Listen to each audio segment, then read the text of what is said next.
Show you the home powder coating setup today. We ran out of parts to put on the car, so we figured we'd take care of some of the parts that need to go on eventually. So these are your door hinges, and I powder coated those. They're 100% done already. And I have a little home powder coat system set up here. I use just an Eastwood gun, which you can see here. You can get that for about 120 bucks from Eastwood or even off of Amazon. You basically plug it in, hook up like the circuit to your metal piece, or in my case, I use like a little metal hanger. This is how you energize the system while you're powder coating. So you can just thumb trigger this, then turn it off, and then that turns off the electric charge running through the system. You've got a little hopper. The little hopper can be filled with all your powder coat colors.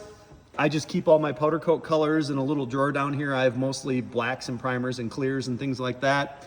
I have a little silicone plug system there, so you can put it in and cover the holes if you don't want to get powder coat. I got this oven for $50 off the Facebook Marketplace. It was literally like brand new, works awesome.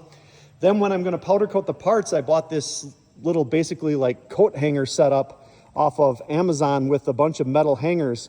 And you can see what I do is I just hang my parts on the metal hangers, and then I can clip that magnet or the electric alligator clip on there, which sends the current into all the parts. Then I just take the hanger off. These are actually already just cooling, they're powder coated.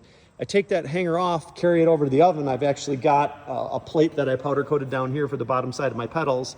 And then I just hang that coat hanger right in the oven. You bake them for about 20 minutes at 400 degrees, depending on the color and the texture and things like that. And there you have it, your at-home powder coat system.